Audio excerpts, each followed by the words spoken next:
Broads Media. What this came down to was an unbelievable night shooting from three. Tyrese Maxey gives you 7 in the first half. He finishes with 8. The team shoots 23 as a squad. Tobias Harris hits 4, and he was unreal in the early stages. Joel, what do you want me to say more about Joel Embiid? 45 points, 13 boards, a couple assists thrown in there, 2 apples, but he was so damn determined. He's chirping guys on the bench. He's throwing shade at some coaches saying, I've seen it all, dude. What are you going to do? There's nothing you have in your bag of tricks that's going to stop me, so I will get my shots from the free throw line. I will knock down whatever comes my way. I will score in the paint. You don't have any sort of equation to stop what I'm going to do. He was outrageous, and that marks the 12th time that he had a 40-10 game this season. The 12th time that he had a 40-10 game this season. 60% from the field, blocks in there too. Like, get out of here! I loved every moment of Joel Embiid, and I hate the fact that it took DeAndre Jordan getting kicked out for them to kind of get back into their groove. But I do agree with what Doc Rivers said after the game about the postseason compared to tonight, and why did it look this way in terms of letting your foot off the gas, and would it look the same way in the postseason? He goes, no, it will not look the same way in the postseason, and I agree. With all due respect here, okay? Yes, the lead went to single digits, and I'm sure nobody felt good when the lead went to single digits, but you cannot compare the intensity of a playoff series to this game when everybody wants this to end, when everybody wants this to be over. And I'm not going to say you're going through the motions, because Joel Embiid giving you 45 and 13, that wasn't just casual. You could tell that he was determined. You could tell that he did not want to lose. You could tell that he gave maximum effort, which is fine. I'm enjoying that, and I like the fact that he's wired that way. But ultimately, there's just a different level of intensity. The bar just raises that much more in a 7-game series, which I'm not telling you that there's no opponent that will go on a run against the Sixers in the playoffs. This is how the game works, right? So one thing that you have to somewhat separate here when you're analyzing teams that allow other squads to get back into games, did you watch Kansas versus UNC, dynamic. They go on a run early. First half, they're up big.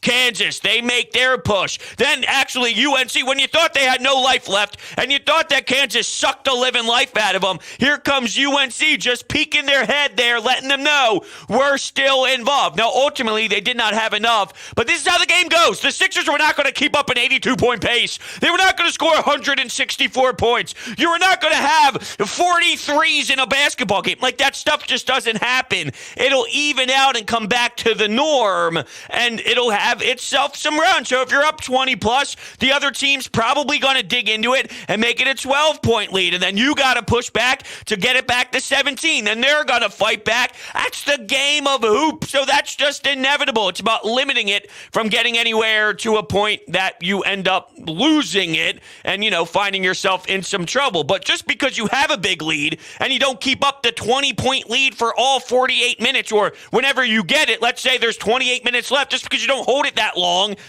okay, do you watch the sport and know how it works? It's literally labeled a game of runs. So with that, the Sixers kind of took control after it, and Joel Embiid, awesome. James Harden, he had a lot of assists, didn't score as much, and I think that's just part of what we're going to get with this James Harden, which is get teammates open looks and try and get everybody else involved. And I do think they play a better brand of basketball that way compared to when he's awful and just focused on himself with isolation ball. There were a few moments when he first got here, not the first 5 games or so, that we were losing our mind because it was incredible. But after that, we saw some really pathetic games out of him, and it really stemmed from from not looking elsewhere and not looking to get anyone else involved where it was the James Harden show. And we've already seen that that doesn't work. And that's not a way to really have this team correlate with success. So if he's not going to be scoring, I need more than 11. And to be honest with you, I had him with a double-double tonight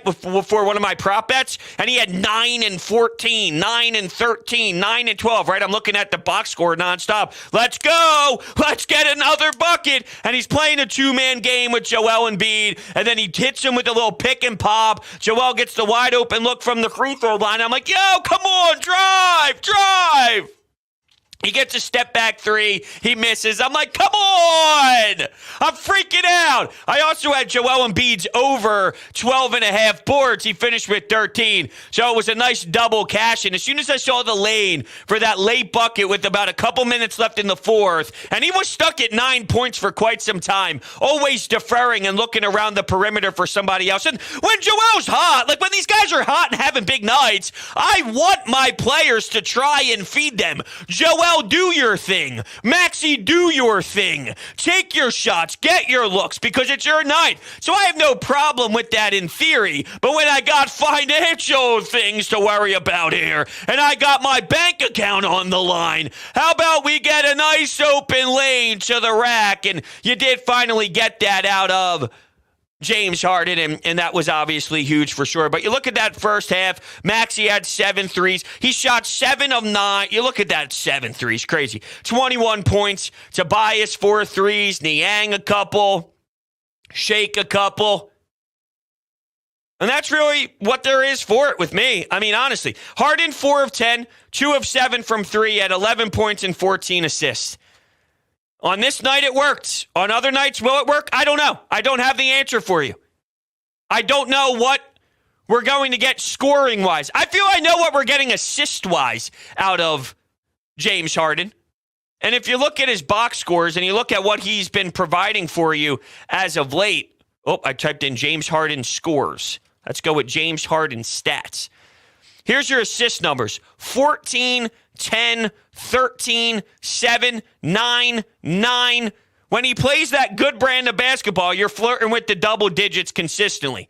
Now, that game against the Pistons, he shot 4 of 15, 2 of 9. We've seen some spurts that are disappointing for sure. But all around, I'm looking at a team right now that is a good basketball team that's at the top of the Eastern Conference, and I'm kind of just sick of these last few games, to be honest with you. That's just how I feel. I want more. I want the bright lights. I want the big stage. I'm watching March Madness, the Final Four. I want it to get to the point where the games don't even feel like a game anymore. And I tried describing this to my fiance when we were watching Villanova and we were watching Kansas and we were watching Duke UNC. When the games get to that level of big and when it's that nationally televised, and, you know, that's a different level than just the first round of the NBA playoffs, even though it's a start. And I don't know if the NBA does really relate to what I'm about to say about college, so maybe this is the point that's irrelevant. But whenever the game gets so massive, it almost feels like it's not even a basketball. The game is so big. It's like the Super Bowl for me, and I don't even know how to explain it, so maybe I'm an idiot. But when I watch the Super Bowl, knowing that it is the biggest game and it's so massive, it doesn't even feel like a game of football. Everything surrounding it makes the moment so large that I'm not even really registering it as a real football game because of the added pressure. When I watch the final game of March Madness and it's the national championship, it doesn't even feel like a game of basketball. You got the stage risen up a little bit. You got 70,000 people watching. You got the 1 hour pregame show. All of it. It's like, is this even a basketball game anymore? But when that happens and you get to the bigger stages, though, obviously the adrenaline rush gets going, the heart starts pumping. I don't know if anybody else had heart problems watching this game against the Pacers, but even if they were to blow it, I was relaxed and I had my dog jump up on my face, licking my face, scratching at me, going nuts, running around with the toys going crazy. I was more focused on, what are we doing over here? You know what I'm saying? It's like, get me to the damn finish line. So it's cool that they were able to explode the way that they were offensively, but that's really what I have for you against the Indiana Pacers tonight. And I guess one thing that has stood out to me as of late, when you saw them tie the record for the threes the other night, and now here they are doing this, Are they hitting stride at the right time? Is there something to be said about James Harden being here, James Harden being more of a floor general and looking for his teammates, that you're seeing these guys explode? Now, it's a make-or-miss league, but it's just the fact that they're getting these looks, and you see what happens when they actually do put the ball through the hoop. You could get the same looks on a Tuesday and miss them all. You could get the same looks on a Thursday and make them all. But if you're getting these looks, is there something to be said about this team being able to execute at a high clip? Not to the point where they're breaking franchise records every single time they play. Is there something to it, though, that there's more in this three-point shooting than we are giving them credit for as a whole? Now, let me go back to that Sixers-Pistons game. What was that Sixers-Pistons? Oh, they lost 102-94 in Detroit, and everybody lost their damn mind.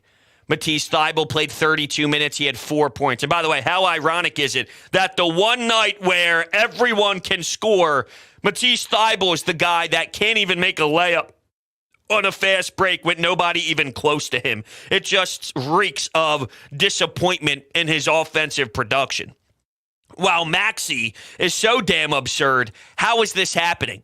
There was a time this year where I thought it would even out. The 30%, the 40%, is that really who he is? Is he closer to 36? There's 82 games. It'll probably find the average at some point, and it's just too much too quickly.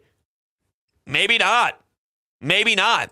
And to look at where exactly Tyrese Maxey is now shooting the rock, he is from three this season, 41.7%.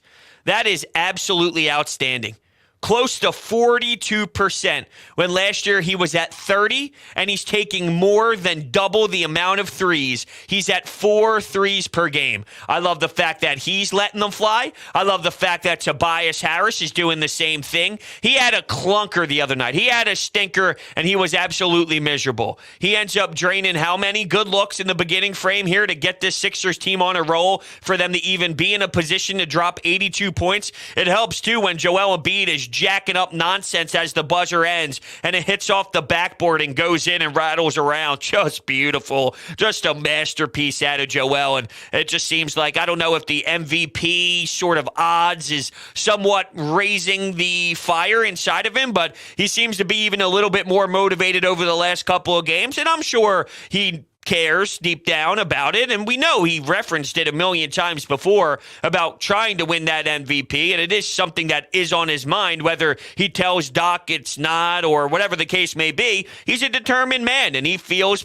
like disrespected, if you will, that no one's giving him the credit that he deserves after this type of season. And I agree. I definitely do agree. It bothers me that he's just getting a slap in the face. He's Chris Rock right now, okay? He's Chris Rock. Will Smith is just going up there and smacking him in the face and giving him absolutely nothing when he's on a tear and deserves the MVP this year. But this is where we're at.